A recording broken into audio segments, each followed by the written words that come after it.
Good morning, good evening, good afternoon. Welcome to the first official episode of Gear Talk. Last time's episode was just a pilot episode, an introduction episode.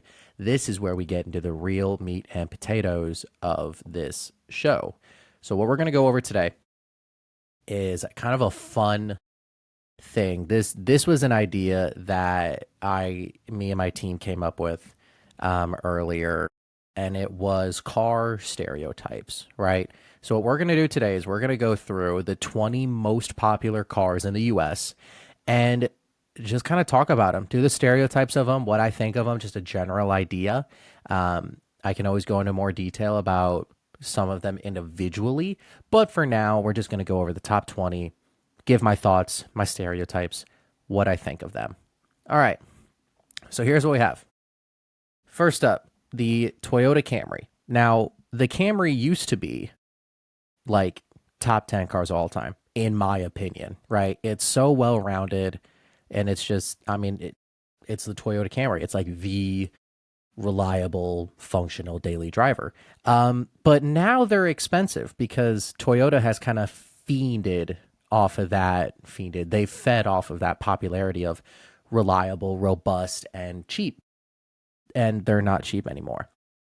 When I worked in the car industry, a low mileage, newer Camry, like 2019, 2018 and up, you could get the front wheel drive with the 4 cylinder and you'd be spending like just under 30, right? You'd be at the 28.6 to 28 mark, which is ridiculously expensive for what this car is, right? If you wanted a V6, dude, no, nah. For the price of a V6 Camry, I shouldn't say there's so many, but I can think of things that would be a much more cost effective solution while also simultaneously just being a better car. So, like when I see someone that drives a newer Camry, I'm like, okay, you didn't buy this car because you needed to. You bought this car because you wanted to. You wanted that Camry. You wanted that V6. And if you drive a TRD Camry, dude, that's way too much money for what that car is. It's a cool car, don't get me wrong, and I'm salty I can't afford one, but they're just way too expensive for what they are. Yeah, so if you drive a 2018 and up Toyota Camry, congratulations, you've won at something. Because if you can afford a $40,000, $30,000 Camry, you're doing something right. Next, we got the Corolla. This is in order, by the way. Top 20 most popular cars in America in order. So, the Toyota Corolla. I fucking love the Toyota Corolla. It's great. It's a fantastic car. Cannot go wrong with it whatsoever. If you bought a Corolla, no one is ever going to tell you you made a bad decision buying a Corolla. It's fantastic. And there's so many different ways you can get it too. The sedan. The newer sedans like the SEs with the cool fog lights in the bottom, fuck with that heavy. I mean, it's a phenomenal car. Now, the front wheel drive aspect of it, it's really the biggest thing holding it back. Because in the sedan and the hatchbacks, it's front wheel drive only, unless you got GR Corolla money, which case you can get the all wheel drive, but then you're paying $40,000 for a Corolla. Why anyone would ever do that? I don't know. Am I jealous I can't afford one? Absolutely. We're going to see a trend. I'm going to be shitting on cars because I can't afford them, and I'm very sad about it. So I'm going to rant about it on the internet. Yeah, it's fantastic. Now, the hatchback is an extraordinarily popular one. I had the opportunity to buy a Corolla hatchback and a 6-speed manual, which, by the way, they only made the manuals from 2019 to 2022. It was only a 3-year production run, and why Toyota would do that, I have no idea. A manual Corolla hatchback is like one of the coolest daily drivers I think you could have. Especially with like the amount of aftermarket support there is for that car, it's awesome. There's not a lot compared to like a Honda Civic, right? But there's a lot for what it is, which is and it's all like well made, well crafted, well engineered stuff. Now, my biggest gripe with the Corolla is the hatchback is more expensive than the sedan, even though you can't get the hatchback with the sunroof. What's up with that? You can't get a hatchback with a sunroof? It's ridiculous. It's the biggest disappointment of that car. However, it's still a really cool car. I mean, it's fantastic. Now, if you wanted an all-wheel drive Corolla, but didn't want to spend $40,000, $50,000 on a GR, you can get the hybrid Corolla. Now, I didn't know this until fairly recently, but you can get the Corolla hybrid with all-wheel drive. It's very interesting, actually. The I'm not too sure on the exact details of it. You can go look on Toyota's website and look it up for yourself.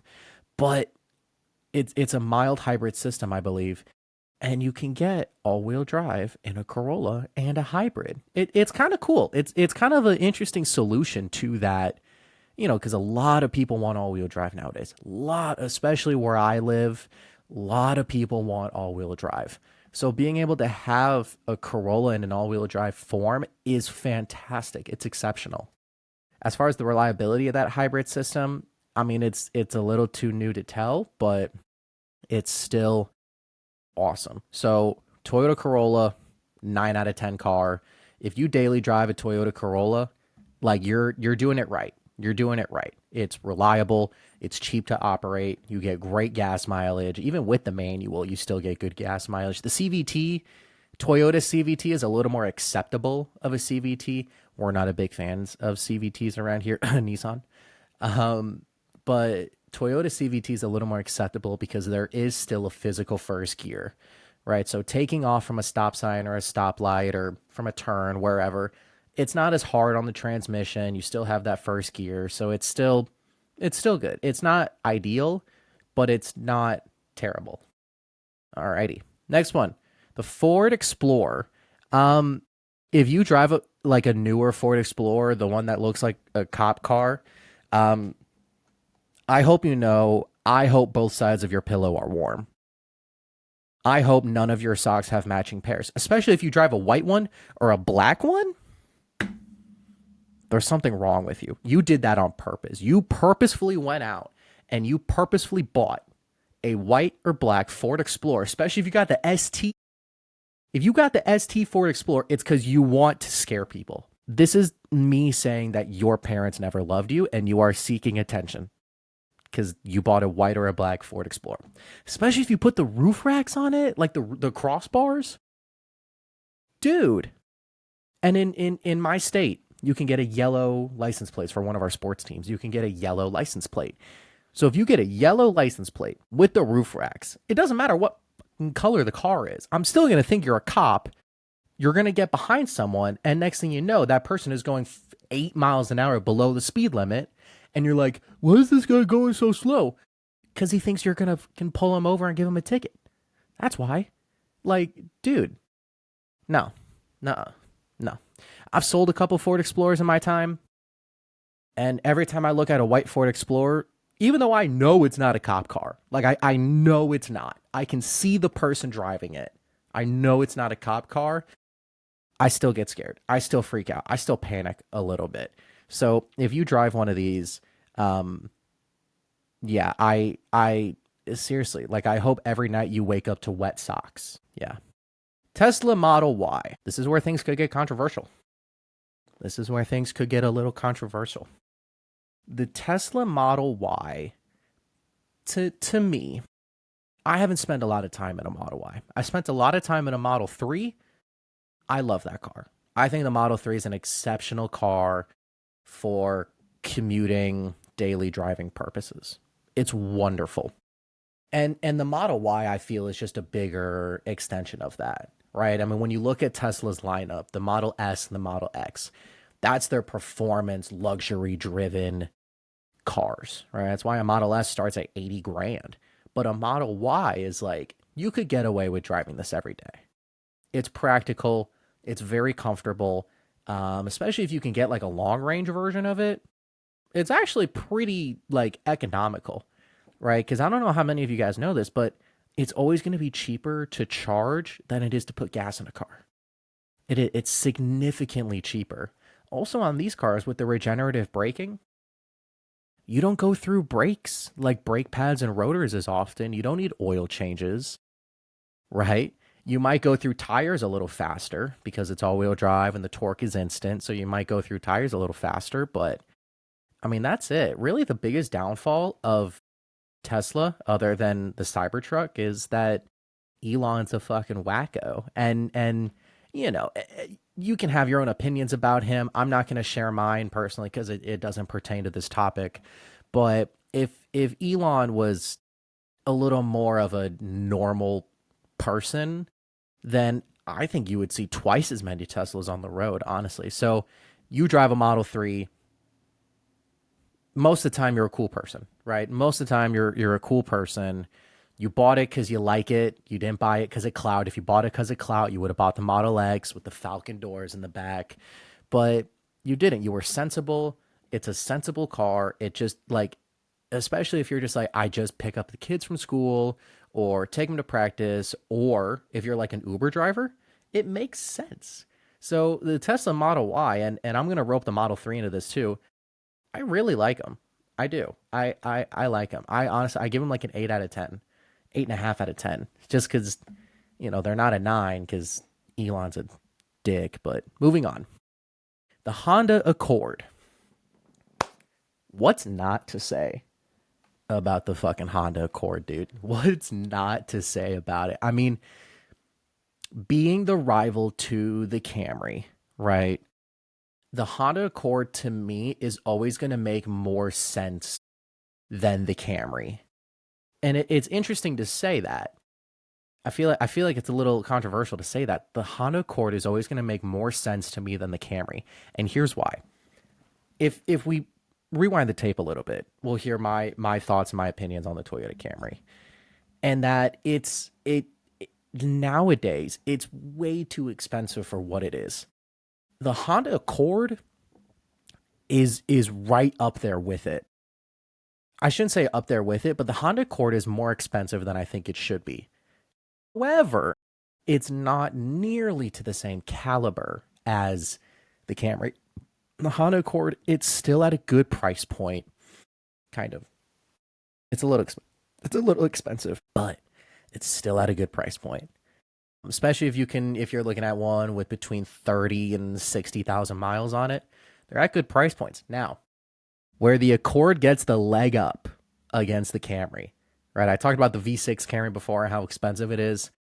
As far as the performance, right? The V6 Camry, it's good. It's like 300 horsepower, which is a lot for a Camry. But the Camry is heavy, so it kind of needs that torquey V6 to kind of make it move and groove a little bit. Now, if you don't know a whole lot about cars, then what I'm going to say might not make a whole lot of sense to you. But if you do know about cars, then you know that the 2-liter turbo that you can get in the Accord Sport and the Accord Touring, keep in mind, I'm talking about the 10th gen Accord because the 11th gen, honest to God, doesn't exist. It doesn't. I think the 11th gen Accord is stupid, and I think Honda should have just kept making the 10th gen, maybe updated a little bit. But the 11th gen Accord, it's funny. It's like when you grow up, right? And your younger sibling is just the better version of you, right? Like all the courses that you struggled with in school, they excel at, right? And even the things that you were good at in school, they're also good at. And you're just constantly living in the shadow of your younger sibling. Do I sound like I'm projecting? It's because I am. But you're constantly living in the shadow of your younger sibling. As the older sibling, you're like, what the fuck is this? I'm the older one. I know more. I should be better at everything than this person, but you're just not. You're just not. Yeah, so the 10th gen Accord is the best Accord. If you're gonna buy, like when I think of Honda Accord, that's what I think of is the 10th gen. So anyways, the 2-liter Accord, the 2-liter Honda Accord, that is fan fucking tastic, right? I am always gonna recommend to someone who is like, yeah, I want like a more comfortable, daily driver. I'm going longer distances for my commutes, right? Like my commute's 30 minutes, 40 minutes. And I just want something that's got some power to have fun with, but it's still got some nice features and whatnot. A 2-liter turbo Accord. What makes it so special is it's the same, to my understanding, and please correct me if I'm wrong, but to my understanding, it's the same engine block and internals as the Civic Type R. It's just, I believe the head of the motor is a little different. That's my understanding. If I'm wrong, please correct me, but that's my understanding of it. So, yeah, that Accord is genius. Now, something new for my people who love driving manual, i.e. myself. This was new to me until it was brought up to me like 2 weeks ago, and I've low-key been obsessed with it ever since. So you can get the 1.5 turbo Accord in a manual, right? The 1.5 turbo, that's the base motor that comes in all of them. I didn't know you could get the 2-liter turbo, which normally comes with a 10-speed automatic, which to me nowadays is like the biggest appeal to that car, right? Because everybody's making every manufacturer is making a CVT, right? Every manufacturer is making a CVT. I don't understand, what I don't understand is, first of all, why I hate CVTs, but um, yeah, that was the biggest appeal to me to the 2-liter Accord. Forget the 252 horsepower, which is a lot for a regular car, by the way. You know, that's a lot of fucking money. But the 10-speed automatic to me is the second best part of that car. It really is. Now, anyways, back to my original point. I didn't know you could get the 2-liter turbo with a manual. I didn't know that until it was brought up to me by an old customer I had who had one, and he was looking to sell it, to trade it in. And I'm like, I didn't even know you could get that motor in a manual, because to me that was the one key thing that was missing from it. Yeah, the 10 speed is awesome, the 2-liter turbo is awesome, but a manual would just like it's almost like an Accord SI, right? It's like an Accord SI. But then it was brought up to me that you can in fact get a 2-liter turbo with a manual, and I'm like, dude, that's awesome. That's amazing. Now, Honda only made 700 of them, which I get why. It's a very niche thing, right? It's a very very niche thing to want, is a 2-liter turbo Honda Accord with a manual. So I get why only 700 were made, but also Honda, come on. I mean, you love making sleeper cars. Please give us more manual Accords. They're fucking awesome. So yeah, long story short, if you drive a Honda Accord, even if it's just the 1.5, it's still a good car. Like it's awesome. Now, if you put the same shitty eBay taillights on it and that's all you do, fuck you. Anyways, um the Toyota Highlander. The Toyota Highlander. The Toyota Highlander to me is it's the car that everyone needs, but not everyone wants, right? Because when you think of what everyone wants nowadays, especially where I live, everyone wants a big ass SUV. Like third rows has to sit like 7 feet in the air, like just the biggest fucking thing they can get their hands on. But the Highlander does more. Back when I was selling cars, you're going to hear me say that a lot. Back when I was selling cars, I had customers that were looking at a Wagoneer, a brick of a car, by the way. I hate Wagoneers. So they were looking at a Wagoneer, um, and there was a Tahoe parked right next to it. So they're like, oh, look, a Tahoe. We were thinking about a Tahoe, going back and forth on it, right? Because when you have 4 kids, that's like the quintessential, oh, yeah, you get a Tahoe, you get a Suburban. But um, next to the Tahoe was a Highlander. It was technically a Grand Highlander, so it was a little bigger, but still, same platform, right?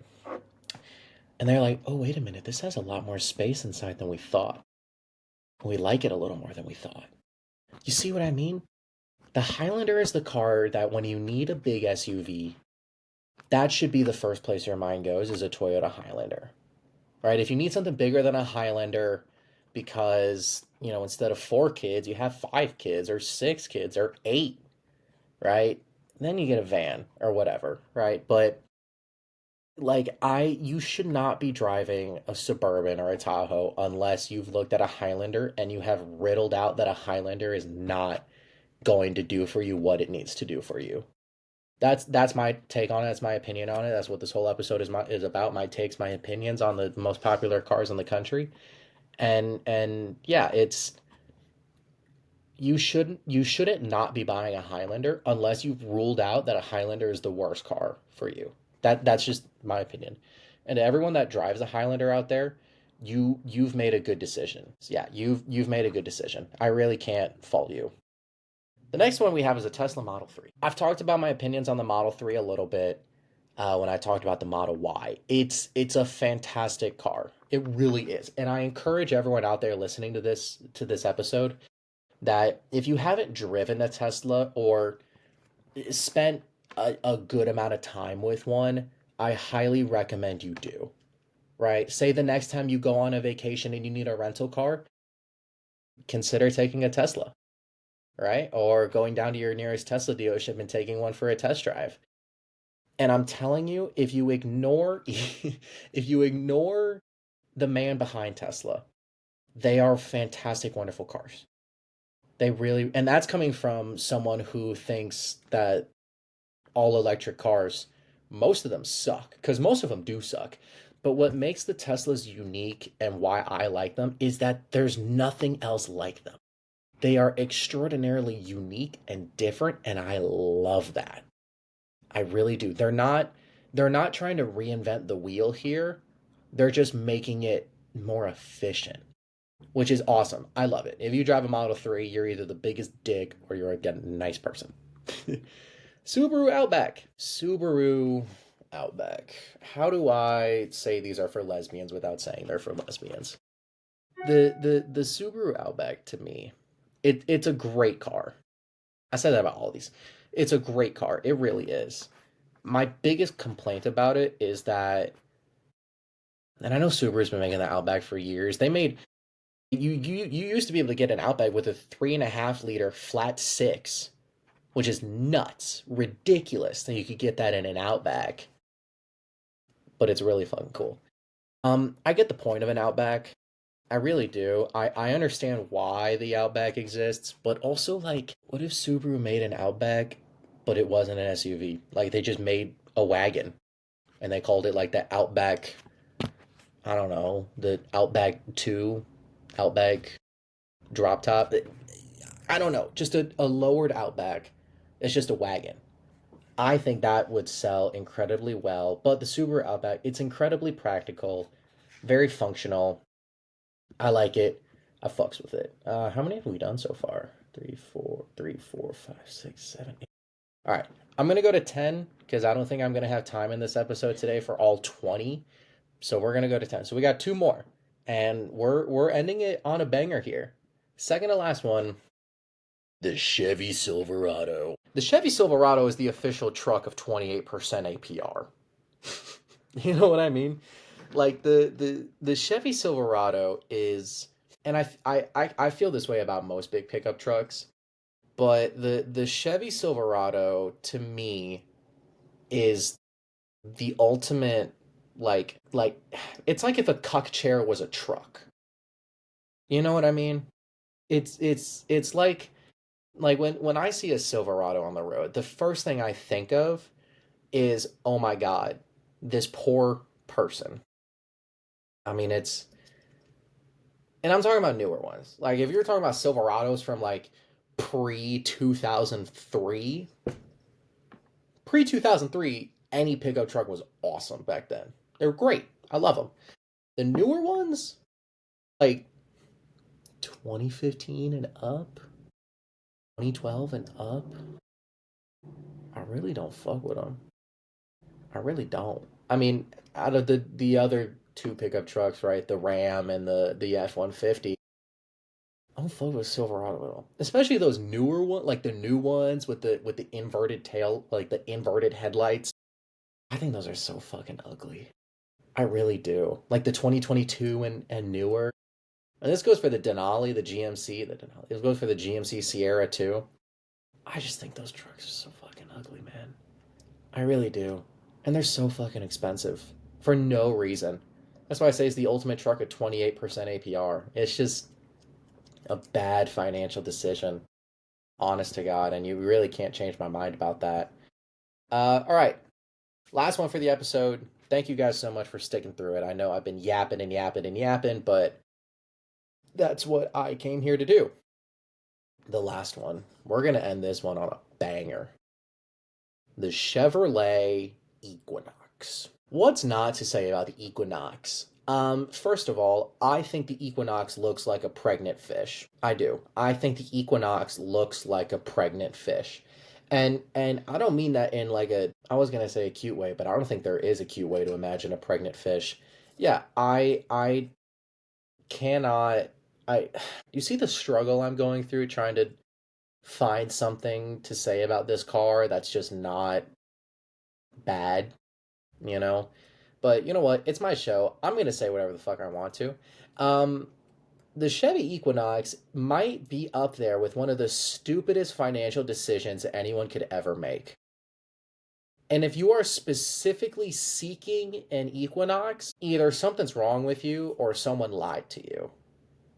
And I'm sorry that that had to happen to you, but I don't see a world where the Chevy Equinox is like good. I mean, look, people buy Equinoxes when they want to buy an American car, they want to buy American made, but they don't want to buy a pickup truck. You know, then they buy an Equinox because they're like, yeah, I'm red blooded American. All I buy is Chevrolet and Ford and Dodge Ram and blah blah blah. Like, dude, come on. Now I get it. The Equinox is a good bang for your buck, especially when you consider all the features that can come with it and everything. It's not a bad deal for what it is, but then you realize why. And it's because you're going to need a new motor after 60,000 miles. It's just how it is. That's just the how it is. You're going to get up to the 80,000, 90,000, 100,000 mile marker and the car is going to decide, "You know what? I feel like being a problem." So, if you drive a Chevy, if you're out there right now listening, I'm going to look at the camera for this. If you're out there right now and you drive a Chevy Equinox, I'm sorry and I hope it gets better. I hope your life gets better because you deserve better than that. All right. So that is my take on, well, it wasn't going to be the top 20, but that is my take on the top 10 most popular cars here in America, what I think of them, their common stereotypes, things like that. I think next episode I'll do the remaining 10. So this will kind of be a part 1 and 2 kind of thing. But yeah, thank you guys so much for coming back, listening to me talk and rant and banter. I'm just here doing it for fun. But if you guys want something you want to see, or if there's suggestions or even just your opinions about things, I'm always down to chat, have a conversation about things. So drop a comment down below. That would be greatly appreciated. And yeah, I hope you guys have a wonderful, fantastic day. And yeah, take care. Bye.